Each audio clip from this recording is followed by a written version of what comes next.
జుంటి తేనె ధారల కంటే మధురమైన వాక్యాన్ని అనుదినము విందాం, అందరికీ వినిపిద్దాం.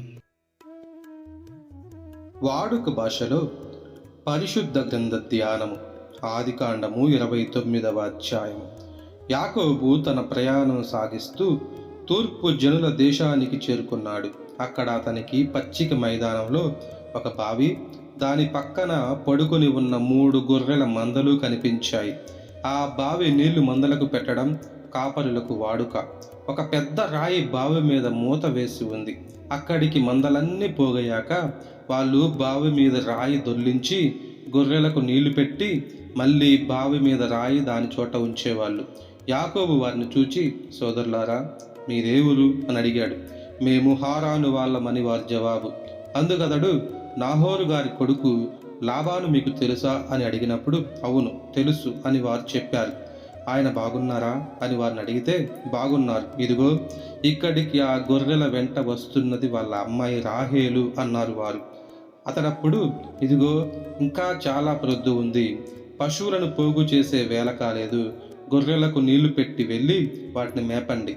వారు మందలన్నీ పోగయ్యాక బావి మీది రాయి దొర్లిస్తారు, అప్పుడు మేము గొర్రెలకు నీళ్లు పెడతాం, అంతకుముందు మేమేం చేయలేమని బదులు చెప్పారు.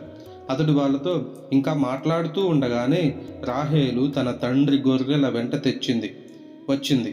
ఆమె వాటిని కాసేది. యాకోబు తన మేనమామ లాబాను కూతురును చూచి అతనికి చెందిన గొర్రెలను కూడా చూచి బావి దగ్గరకు వెళ్ళి దాని మీద రాయి దొర్లించి తన మేనమామ లాబాను మందకు నీళ్లు పెట్టాడు. అప్పుడు యాకోబు రాహేలును ముద్దు పెట్టుకుని గట్టిగా ఏడ్చాడు. యాకోబు రాహేలుకు తాను ఆమె తండ్రి సమీప బంధువుణ్ణి, రెబ్కా కొడుకును అని తెలిపాడు. ఆమె పరిగెత్తి వెళ్ళి ఆమె తండ్రితో చెప్పింది.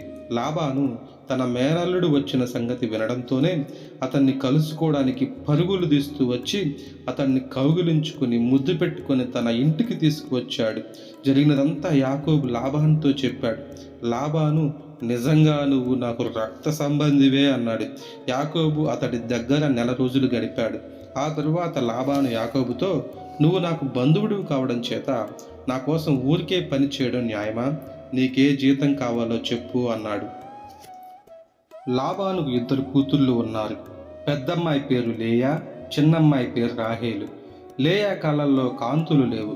రాహేలైతే రూపవతి, అందగత్తె. రాహేలంటే యాకోబు ప్రేమ గనుక అతడు లాబానుతో, మీ చిన్నమ్మాయి కోసం 7 ఏళ్ళు మీ దగ్గర పనిచేస్తాను అన్నాడు. నేను ఆమెను వేరొకడికి ఇవ్వడం కంటే నీకివ్వడం నయం, మా దగ్గర ఉండు అన్నాడు లాబాను. అలా యాకోబు రాహేలు కోసం 7 ఏళ్ళు పనిచేశాడు. అయితే ఆమె మీద తనకుండే ప్రేమ ఎంత గొప్పదంటే ఆ సంవత్సరాలు కొద్ది రోజులే అనిపించాయి. అప్పుడు యాకోబు లాబానును చూచి, నా నిర్ణీత కాలం అయిపోయింది, నేను నా భార్య దగ్గరికి వెళ్ళేట్టు మీరు ఆమెను నాకిచ్చి చేయండి అని అడిగాడు. కనుక లాబాను అక్కడి వాళ్ళందరినీ పోగు చేసి విందు చేశాడు. ఆ రాత్రి అతడు తన కూతురు లేయాను యాకోబు దగ్గరికి తీసుకుని వచ్చాడు. యాకోబు ఆమెతో లోపలికి పోయాడు. లాబాను తన దాసి జెల్ఫాను తన కూతురు లేయాకు దాసిగా ఇచ్చాడు. ఉదయం అయ్యింది. యాకోబు చూచినప్పుడు కనబడింది లేయా. కనుక లాబానుతో, నీవు నాకు ఏమి చేసినట్టు? నేను రాహేలు కోసమే కదా నీ దగ్గర పనిచేసింది, నీవు నన్ను మోసం చేశావెందుకు అన్నాడు. లాబాన్ అన్నాడు, పెద్దమ్మాయి కంటే ముందుగా చిన్నమ్మాయిని ఇవ్వడం అనేది మా దేశం వాడుక కాదు. ఈమె వివాహోత్సవ వారం నెరవేర్చు. నువ్వు మరో 7 ఏళ్ళు నా దగ్గర పనిచేస్తే ఆమెను కూడా నీకు ఇస్తా. యాకోబు అలా చేసి లేయా వారం గడువు నెరవేర్చాడు. కనుక లాబాను తన కూతురు రాహేలును అతనికిచ్చి పెళ్లి చేశాడు. లాబాను తన దాసి బిల్హాను రాహేలుకు దాసిగా ఇచ్చాడు. యాకోబు రాహేలును పొందాడు. లేయాను ప్రేమించే కంటే రాహేలును ఎక్కువగా ప్రేమిస్తూ లాబాను దగ్గర మరో 7 సంవత్సరాలు పనిచేశాడు. లేయా ద్వేషానికి గురైన తరువాత ఆ సంగతి యెహోవా చూచి ఆమెకు సంతానాన్ని ప్రసాదించాడు. రాహేలేమో గుడ్రాలు. లేయా గర్భవతి అయి కొడుకును కని అతనికి రూబేను అనే పేరు పెట్టింది. ఎందుకంటే యెహోవా నా బాధ చూశాడు, ఇక నా భర్త నన్ను ప్రేమిస్తాడు అనుకుంది. ఆమె ఇంకొకసారి గర్భవతి అయి కొడుకును కని నేను ద్వేషానికి గురి అయి సంగతి యెహోవా విని ఈ కొడుకును కూడా ప్రసాదించాడు అంటూ అతనికి షిమ్యోను అనే పేరు పెట్టింది. ఆమె మరోసారి గర్భవతి అయి కొడుకును కని నేను నా భర్తకు 3 కొడుకుల్ని కన్నాను గనుక ఇప్పుడు ఆయన నాతో హత్తుకొని ఉంటాడు అంది. అందుచేత అతనికి లేవి అని నామకరణం చేసింది. ఆమె ఇంకోసారి గర్భవతి అయి కొడుకును కని, ఈసారి నేను యెహోవాను స్తుతిస్తాను అంది గనుక అతనికి యూదా అనే పేరు పెట్టింది. అప్పుడు ఆమెకు కాన్పులు ఉడిగిపోయాయి.